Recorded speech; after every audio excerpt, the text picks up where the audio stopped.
26 as National Human Trafficking Awareness Month. I also want to acknowledge the heartfelt words of my colleague from Santa Clarita, as she emphasized that nearly 2.5 centuries here in the United States, we've advanced freedom and we've served as a beacon of hope, leading the fight for dignity and inalienable rights for every person. Yet human trafficking, a sex crime, a violent felony, and a form of modern-day slavery continues to persist. It uses force and fraud and coercion for labor, sexual exploitation, and that's how we define it. But what my colleague so eloquently helped us also to define is the impact on what it has on real people outside of what we write in legislation. And we also know that one of the most underrepresented or underreported crimes is sex trafficking. Accurate surveys are extremely difficult, and we must confront this tragedy head on if we're truly going to eradicate it. As I was listening to the words of my colleagues here on the floor, a trauma response kicked in. And I remembered as a young girl, coming from a broken home, having to walk to the bus stop to get to my school, to get to 5th grade. And the white escort that would park by the bus stop, talking to me and other young girls as we walked to the bus stop.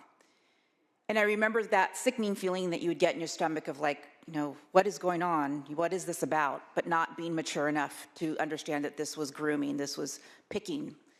But as I got older and saw some of my friends and classmates fall victim to this white escort, I felt voiceless, like who could you tell? And now as an adult looking back saying, what could I have done differently? So we have the power to do things differently, and we're doing it. And so part of what I want to share with all of you is the gratitude that I have for this entire body. Because we have stood strongly, we have stood united on this issue to wipe out this terrible evil forever, protecting all families and keeping women and children safe, building a future without sex slavery, with no excuses, with no halfway measures, with no partisan lines. We are working together to completely eradicate human trafficking from our stories.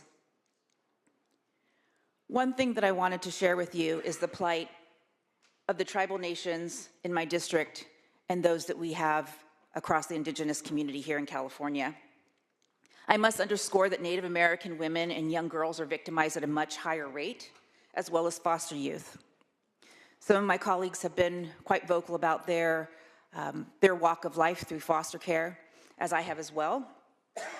But I now stand in front of you as a proud grandma of my newest grandbaby, a proud indigenous California Promo Dry Creek Indian. And I fear for her life, and I fear for her journey in California. But I also have hope, because I have hope for every single person in this body and love for you, because you have taken not only the Senate resolution, but you've taken this issue through the leadership of my colleague from Kern County to say that no more are we going to tolerate sex slavery in California. This is a story that I'm going to be telling my granddaughter as she grows up. And every single one of you are going to have a place in that story. So thank you for bringing your passion to the floor. Thank you for bringing your stories and your commitment to working together on this very important issue. And I encourage an aye vote. Thank you.